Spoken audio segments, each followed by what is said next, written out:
തെരഞ്ഞെടുപ്പ് ബോണ്ട് കേസിൽ സുപ്രീം കോടതിയുടെ നിർണായക വിധി ഇന്നാണ്. ചീഫ് ജസ്റ്റിസ് DY ചന്ദ്രചൂഡ് അധ്യക്ഷനായ അഞ്ചംഗ ഭരണഘടനാ ബെഞ്ചാണ് വിധി പറയുക. ഇലക്ട്രൽ ബോണ്ടുകൾ ഉപയോഗിച്ച് രാഷ്ട്രീയ കക്ഷികൾ പണം സ്വീകരിക്കുന്നത് ചോദ്യം ചെയ്താണ് ഈ ഹർജി. വിവരങ്ങളുമായി രാധാകൃഷ്ണൻ വീണ്ടും ഡൽഹിയിൽ നിന്ന് ചേരുന്നു. രാധാകൃഷ്ണൻ, പറയൂ മറ്റു വിവരങ്ങളൊക്കെ.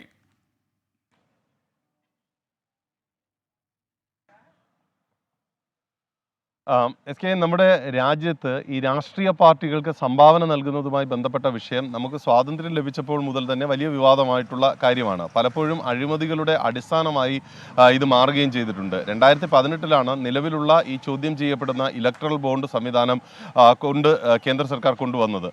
ഈ ഇലക്ട്രൽ ബോണ്ട് സംവിധാനം കൊണ്ടുവന്ന ആ ഒരു രീതി നമുക്ക് ഏവർക്കും അറിയാവുന്നതാണ്. ചർച്ച പോലും ആ ദിവസം ഉണ്ടാകാതെ വേഗത്തിൽ ആ ബില്ല് പാസ്സാക്കി എടുക്കുന്ന ഒരു സാഹചര്യമാണ് ഉണ്ടായത്.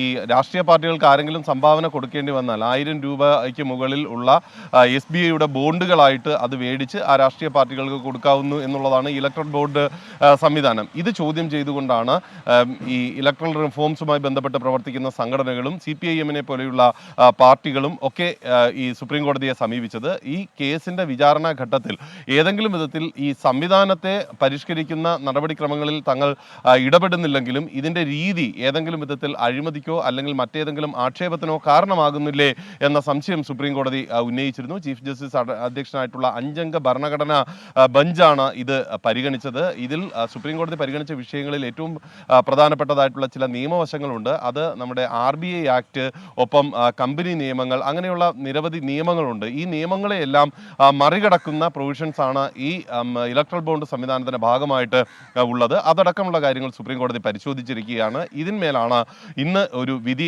ഉണ്ടാകാനായിട്ട് പോകുന്നത്. ഇലക്ട്രൽ ബോണ്ട് സംവിധാനത്തെ പൂർണ്ണമായിട്ടും സുപ്രീം കോടതി അവസാനിപ്പിക്കില്ല എന്നത് നേരത്തെ തന്നെ കോടതി തന്നെ വ്യക്തമാക്കിയിട്ടുള്ള ഒന്നാണ്. അങ്ങനെ ഉണ്ടാകുന്ന പശ്ചാത്തലത്തിൽ എന്നാൽ ഇതുമായി ബന്ധപ്പെട്ടിട്ടുള്ള നടപടികളെ സ്ട്രീം ലൈൻ ചെയ്യാനായിട്ട് ആവശ്യമായിട്ടുള്ള നിർദ്ദേശങ്ങൾ സുപ്രീം കോടതി മുന്നോട്ട് വയ്ക്കും. അതെന്തൊക്കെയാണ് എന്നത് ആയിരിക്കും ഏറ്റവും പ്രധാനപ്പെട്ട ഒരു ഘടകമായി മാറാനായിട്ട് പോകുന്നത്. ലോക്സഭാ തെരഞ്ഞെടുപ്പ് വരാൻ പോവുകയാണ്. രാഷ്ട്രീയ പാർട്ടികളെ സംബന്ധിച്ച് പണം പ്രചരണത്തിന് ഏറ്റവും ആവശ്യമായിട്ടുള്ള ഒരു സാഹചര്യത്തിലേക്ക് വരുന്നുണ്ട്. ഇലക്ഷൻ കമ്മീഷനോട് സുപ്രീം കോടതി നിർദ്ദേശിച്ചിരിക്കുന്നത് ഈ ബോണ്ട് സംവിധാനത്തിൽ ഓരോ പാർട്ടികൾക്കും ലഭിച്ചിരിക്കുന്ന പണത്തെ സംബന്ധിച്ചിട്ടുള്ള വിശദ വിവരം സീൽ ചെയ്ത കവറിൽ സമർപ്പിക്കണമെന്ന് കോടതി നിർദ്ദേശിച്ചിരുന്നു. ഇതടക്കമുള്ള കാര്യങ്ങൾ കോടതി പരിശോധിച്ചിട്ടുണ്ട്. ഇതിന്റെ അടിസ്ഥാനത്തിലാണ് ഈ വിധി വരാനായിട്ട് പോകുന്നത്. വളരെ പ്രധാനപ്പെട്ടതാണ് രാഷ്ട്രീയ പാർട്ടികളെ സംബന്ധിച്ച്.